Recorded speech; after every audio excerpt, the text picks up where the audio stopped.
Downward vertical flow. We have seen that experimentally we found just annular flow, slug flow, dispersible flow. Nothing else.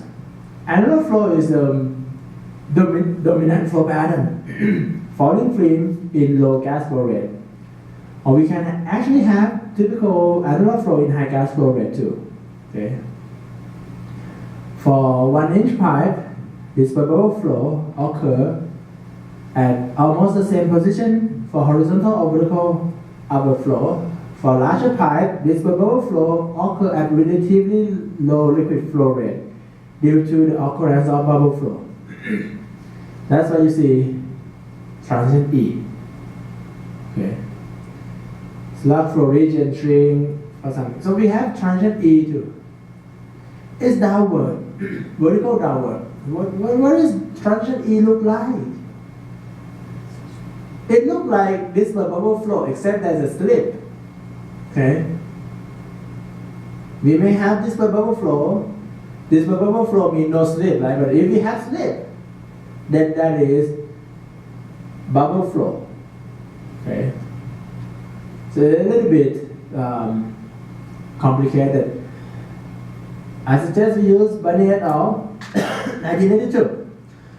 So in that model, when flow rate, liquid flow in a pipe without gas, for low flow rate, the falling film form. Okay. When gas introduced, gas flow as a core in the middle of the pipe. So this tells me that initially we have just liquid flow down. Okay. When we add gas, gas stays in the middle. So to have annular flow, the inlet condition is matter. If we done it carefully, we have falling film liquid at the core. Look, if I have a very large pipe, I just pour liquid in the middle. What do you think happened? Is it going to be falling film? No, liquid will just fall down like that. Okay. So depending on, it's like I just pour water in a pipe, in a hole. If you pour water in a hole, water is not going to stick to the wall, right? Water will stay in the middle. It is a falling, like a stream of water. So how come people have falling film? This means what we do at inlet matter. Okay. What they did, is they introduced liquid first without any gas. So we have single phase liquid flow first. Then they add gas later. With that, they have gas at the core. But there's a note on here is, if done carefully, we can have falling liquid at the core. Right? However, this is not usual way that is normally observed when the downward section is part of other section. So when downward section is part of other section, it's not quite like that. Unless you have a big pipe and smaller pipe feed in the middle, something like that, then you can have falling stream of water or liquid. Okay. Equilibrium, annular falling film model. So it is very same to obvious at our model, except no entrainment and smooth interface. Okay.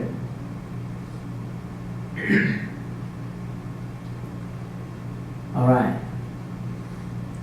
Did we talk about how we identify the falling film? Yet? How do we identify the falling film? I think that's a transition L and transition A all together. Okay. With transition L and transition A together, let me show you that figure.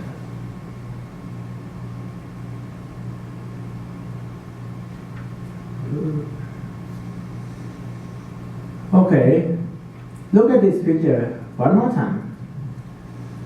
Downward flow, I have transition A over here. Okay, and this is new transition J. It's not the transition J that equal to 3.1. No, that is like what? Transition B, right? This line is actually transition B, part 35. So for near vertical or near horizontal, we use like title double did. We have this line. So transition A actually separate between stratified flow and annular flow, right? But some part transition A separate between stratified flow and intermittent flow. Transition B also separate between transition I and transition A. Okay. Minus 30, transition A is over here. Okay, but transition A end where? When it may be transition F and transition G. Okay. It could be some important information about the quiz during the time that you are not here. You may want to go through it. Yeah, I've got it. I put my phone on record. It may be not. I have that too. You can look at that too. Let's have picture. Your phone doesn't have picture. Alright. It may be nothing, okay? Or it could be something. Like everyone say something on quiz and you get 10 or something.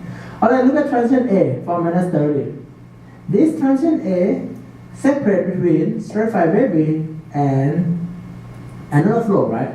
So if you want to know if it is annular flow or not for downward flow, we can use transition A. Look at minus 80. Minus 80, we have transition A and transition L. Okay, that's transition A and transition L. And transition B merge with transition J or something. Okay, that is kind of new one that we didn't talk about it yet. New transition J. Okay, it have two parts. Okay, but basically, if you look at transition L and transition A, that could be used to identify transition A, another flow. Okay, if you use all together with transition B, that is transition B, right? Then you kind of be able to identify the flow pattern, annular flow pattern. But there's an easier way of doing that, okay? Which we are about to talk. It is unified transition J model. What is unified transition J model? We didn't talk about it formally, but okay. Basically, it's a binary model. You calculate Y, you calculate X. That's it. And you see this region, not annular flow. This region, annular flow. This region, annular flow. Okay. This will give you unified transition J. It's a combination with B and something else. Okay. So basically, you use this graph, you get unified transition J, and that is in this line. Okay. Unified transition J. Once you know how to use this graph, and you already know how to calculate transition A, right, and transition L. We don't have transition L until minus 80. So once you know how to use that graph and calculate transition L and transition A, you can identify the volume field flow pattern. Correct? Question? No question yet? Okay, let's say you are able to identify the volume field flow pattern. Okay. How do we calculate pressure drop? Always model. You remember the professor who came here and do the job interview? That's him. Okay, always model. Which job interview? Or maybe you were not here, but it is like a year or 2 years ago. Okay, in always model, we have volume field. So momentum balance is the same, right, as original always model. The only difference is what? No entrainment fraction. Smooth interface. No entrainment fraction is f equal to 0. If you ever substitute f equal to 0, you get this equation, okay? And substitute the geometric relationship. Basically, you use the same equation, but you set f equal to 0. You get this equation. Okay, now look at tau I closely. Okay, we have fi equal to fg because the interface is smooth. So fi equal to fg, what does it mean? You don't need capital I anymore, do you? No, because fi equal to fg, you don't need to calculate f sub I from f sub sc. Fi equal to fg. Alright, so we have combined momentum equation. Okay, oh, maybe is this too fast? We start with the same governing equation. Yes, question. But in this equilibrium angular, there is fluid transfer, like liquid going to the core and core going to the film or not? No, this is falling film. Look at this picture carefully. No entrainment, no droplet creation or no droplet coalescence. It's not like droplet from the core coalesce with the film. No, nothing like that. Let's take a look at the sign. Let's take a look at the sign. Minus AL dP dL. Okay. So this means what? Is this the same as your upward equation? In your upward equation, you have Negative.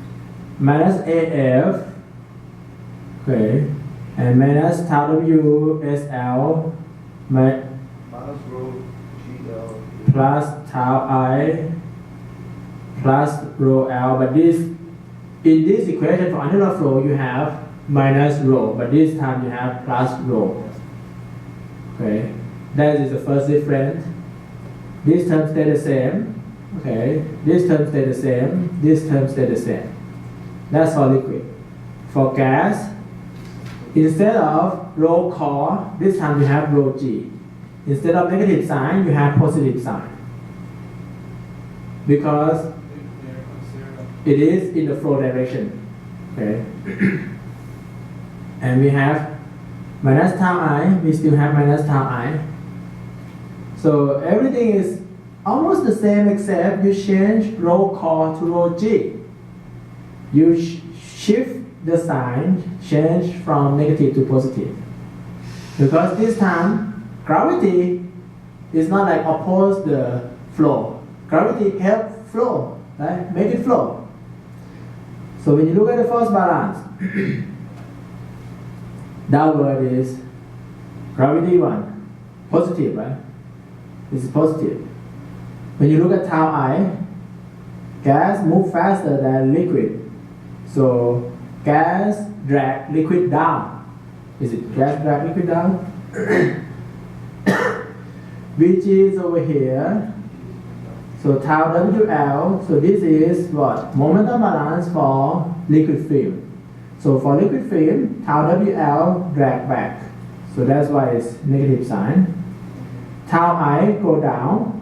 So we have positive sign. I mean in the flow direction and opposite to the flow direction.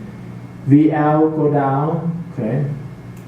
What about rho? Rho go down because it's in the flow direction. How about this? Why do we still have negative sign over there?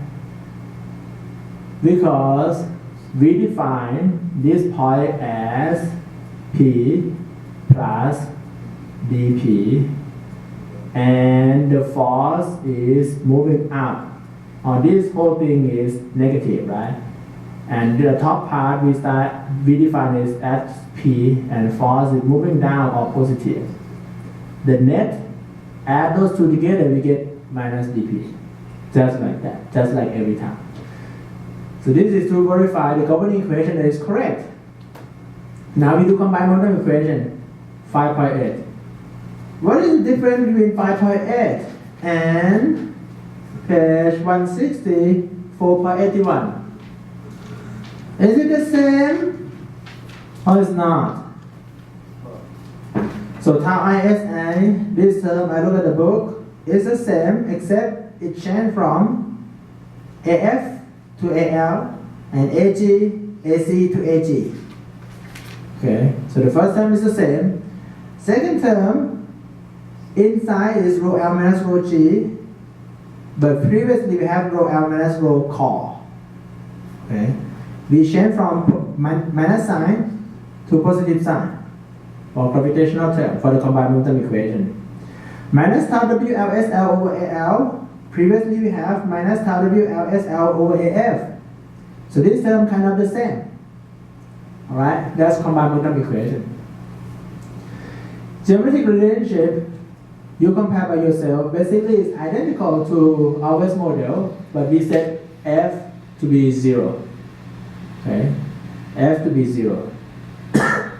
Substitute everything, do the math, do more math, a little bit more math, we get 5.10.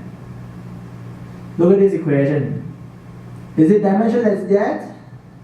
Not yet, because this term is not scaled by superficial frictional pressure loss yet.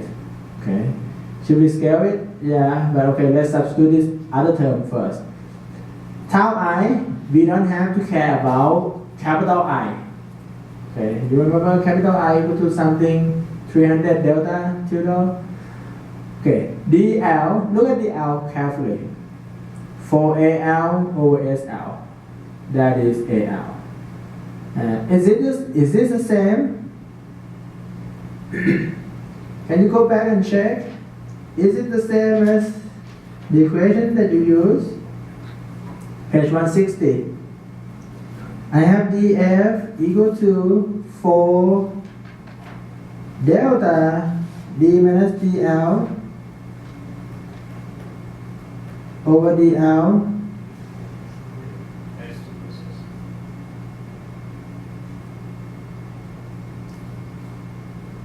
it's the same, but we write it in terms of tilde. What about dg? dg compared with d sub c. Okay, take that d out and get 1 minus 2 delta tilde. So it's exactly the same. Geometric relationship stay the same. VL, VG. Okay, basically we use the relationship that we derived in the previous chapter and we substitute for the case where f sub L equals 0. Take a look at equation 4.85. VF equal to VSL something 1 minus FE, but this time FE is 0, right? 1 minus FE, but FE is 0. And d square, we divide the top part and bottom part with d square so that we get tilde parameter. So on the bottom is 4 delta tilde minus delta tilde square. So it's the same, the sign not even changed. Okay, but we redo it. So you know how to get those, right? This is the same way of deriving our West model. Good? Okay. Same as before, we have one equation, one unknown. With delta, okay?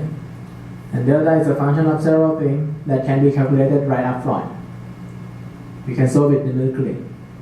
Or we can do something else more. Get the dimensionless thing. That's like Barney about to do.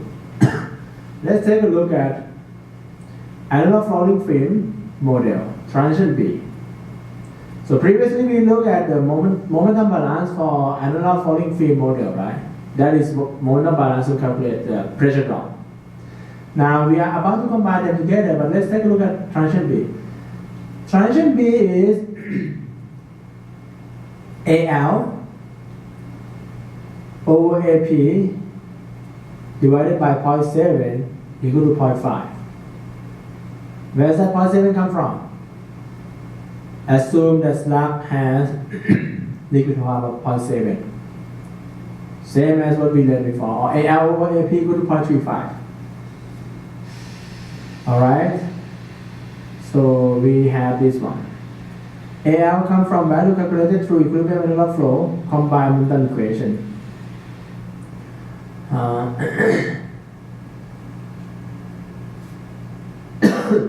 Equilibrium annular falling film model is similar to equilibrium stratified model. There are a little bit of the difference. So you remember Title Doubler? Title Doubler, we start with what? Equilibrium stratified model. Right? Assume that it's stratified model, calculate capital S, capital Y. This time is Bunny model is a little bit different. Bunny model is okay. We start with equilibrium annular falling film. We assume that it is annular flow, and we assume that it's falling film. We are about to do the same thing that Title Doubler did, but we start with equilibrium falling film, equilibrium annular falling film. So we have combined Multiphase equation. We have one equation, one unknown that can be solved. Okay. Now, in equilibrium annular falling film, we do the same thing as transient B, but this time A sub L come from the value calculated through the equilibrium annular flow combined momentum equation. It's not like what we get early on. It's similar, okay? So this means to know the flow pattern, first we have to solve that, right? Our equation 5.10. Solve equation 5.10 to get delta tilde. Okay. Once we get delta tilde, we can get AL, and that AL is to be used in here. All right. Cool. Next one. Equilibrium annular falling film model for transition F and G. We say that, hey, this thing is valid for downward vertical flow too. Let's take a look at the equation of transition F. Transition F, we have VSG, we have Vm, mu m.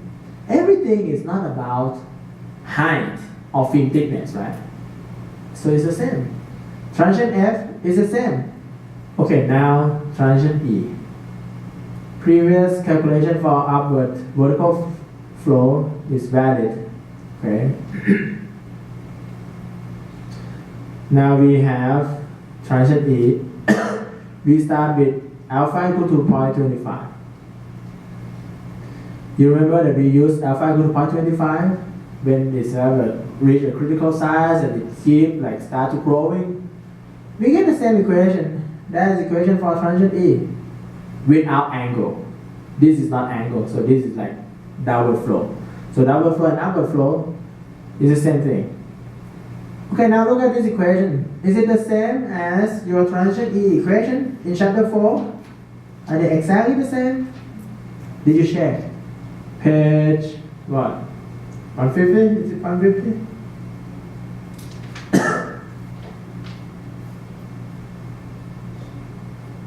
Which page doesn't have that equation? Or we don't ever have that equation?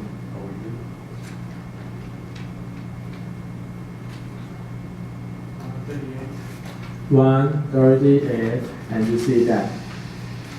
So is it exactly the same? Exactly the same. So transient is still valid. Existing conditions stay the same. Okay. Let's clean this a little bit. So if we use equilibrium annular falling film instead of equilibrium stratified flow in the case of Title Doubler. Okay. If we use this Bunny model, we have transient G calculated as the same, transient F calculated as the same. We get those two lines.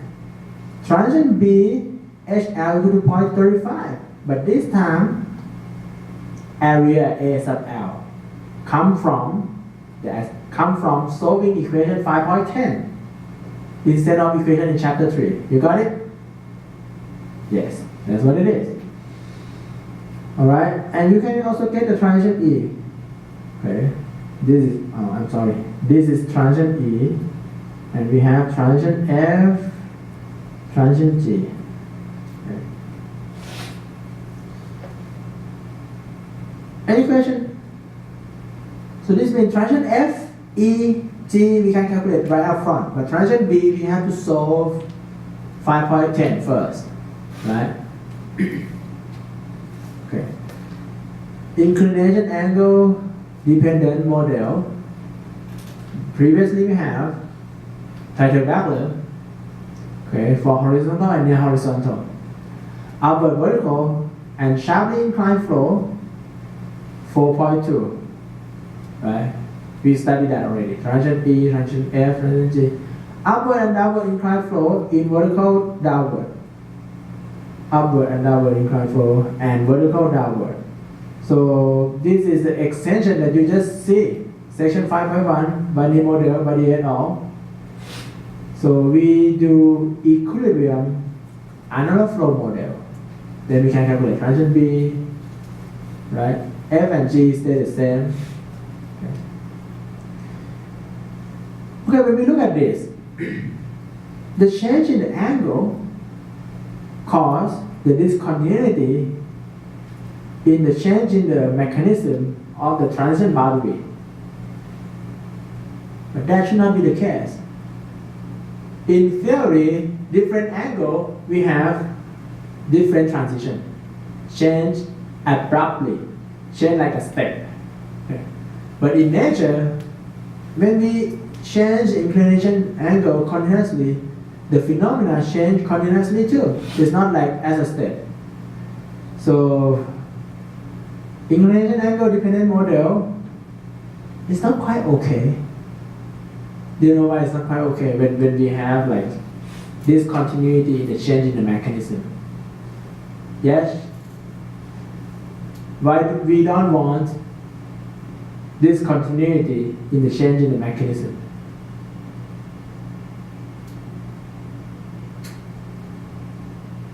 Change in angle causes discontinuity in change in mechanism. Why don't we like that? I never explained it, but what's your idea? Who do you want to help you? Okay, Victor, why don't we like that one? Because it's not real. What we see. Does this cause any trouble in the calculation? No? Yes, it will. Think about page 22 that we do iteration. Okay? So what we did? When we, it's not just over predict, it won't converge. So if you try to do pressure drop calculation, there's a change in angle. Okay, when there's a change in angle, your mechanism change abruptly. The assumption to do that iteration thing is what? Differentiable. The equation has to be differentiable. But if it's discontinuous, it's not differentiable. How are you going to do it? So let's say the angle change smoothly upward. Okay, the flow pattern doesn't change smoothly upward. But when you solve any equation like RK4, the underlying assumption is the phenomena is differentiable, continuous and differentiable, no kink, no like jump like this, right? So if it's like this, no, it's not. It's going to cause a numerical trouble. So we prefer unified model that's valid for any angle. Gomez et al. Have unified flow pattern prediction. Okay. Gomez et al. Use body model, unified pressure drop prediction for each flow pattern. Okay. We have Chang et al. Unified model is based on slab flow hydrodynamics. So in Chang unified model, when film length approach 0, flow pattern become this bubble flow or bubble flow. when slug length becomes 0, it becomes rarefied flow or annular flow. So this causes the change in the flow pattern to not be like abrupt. Let's look at unified model pattern prediction, flow pattern prediction for Barney. So previously we looked at the year what? What year for equilibrium? 1982, right? That was model. Now it's a improvement. 1986. So what I just taught you, don't use it yet. Use more updated version. 1986. It's come from Barney. Yeah, Okay? that's the question I want to ask you. Use this, not that. When you examine what was I'm about to talk about it. So use Barney 1986. They suggest this. It's a unified model. It's valid for any angle. Transition A is good. So use Title Chapter. It is unified already. No need for modification. Okay. Transition G, J, and F and G are modified slightly for transition J to allow the prediction to be angle independent. Okay. Transition J modified a little bit, so let's take a look at it. Transition J developed from combined momentum equation of an annular flow. Annular flow. Okay. Assume no entrainment. Okay, this is the next version. Okay. Similar to 5.18, change G to G sin theta, we have this equation. We solve it. Similar to 5.10 for any angle, that's what we have. Right? Do some math, do a little bit more math, add everything, rearrange it, we get this equation. Okay, tau I equals something. Okay, so basically it comes from this equation, but we rearrange it. We substitute tau WL like this. Okay, we substitute tau WL. So that's how we get this term. Tau I equal to tau WL something. So this is the expression of tau I. So this is the unified transition J that you're about to use. Okay. Next class, of course, I will clean up on the summary what it is for. The next class is important. So I will clean up about, okay, what do we do with transition B? What do we do with transition A or something? So this equation comes from annular flow combined momentum equation. Okay, annular flow combined momentum equation with no entrainment fraction or falling film equation. So this equation tells me they require tau I to make the film thickness become delta L. We need that much to get delta L. Okay, so this they call like the required tau I to get that much delta L. So, quick question. Is that equation similar to equation 510? It comes from 510, but this time it's 519. It's just rearranged. I thought you said No additional assumption. I thought you said 510 was used to calculate for the Volume field. dimensional parameter. It's the same as 510, but we have rearranged it into this form, and you will see the reason for that in a minute. Okay, it's the same as 510. For upper flow, 519 can have a minimum point. Okay, we rearranged the combined momentum equation in a certain way, and they found that for upper flow, we can have minimum point. They differentiate it. The tau I by the delta L equal to 0, differentiated, we get equation 5.24. That long equation, and we set it equal to 0. You show that you can differentiate it. I know that you can do it. I don't have any doubts. The individual shear stress based on the supply VSG at a certain film thickness is defined like this. Okay, this is the formula for individual shear stress. Fi is Fg multiplied by 1 plus 300 delta tilde. Okay. If we don't have a smooth surface, okay, this is like vertical flow. Okay. This is equation 5.20. Why do we do anything like this? Because eventually we want that graph. Okay. This is a unified transition J. And if you look at it, equation 5.19 is this equation. 5.19 tell me this line, right? Or this line. This is 5.19. Okay, 5.19. So this is a required tau I. Okay, this is upward flow, okay? Normal upward flow. Dash line, this dash line is supply tau I, equation 20. This equation. So we plot supply tau I. We have this line.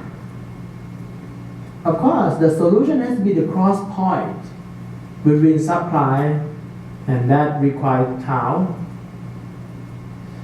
And this thick dot is where we differentiate it and we set it to 0. So this is the line that connects the minimum point. Okay? It's the line that connects the minimum point altogether. Next time we will cover this, but basically unified transition J is those lines that you have seen. One of them is slug flow, the green one, and the blue one will be annular flow. Okay. So I'll explain a little bit more next time, but the reason that we do all this is to get that graph. And eventually we can move from this graph to get this one. Okay, we're not there yet. And next time we are going to clean up on what are we going to do with transition A, transition B, C, D, something. Alright? Due to the requirement of the university, next Tuesday is University Business Day. Right? I have to come to work. Thank you for coming. See you next time.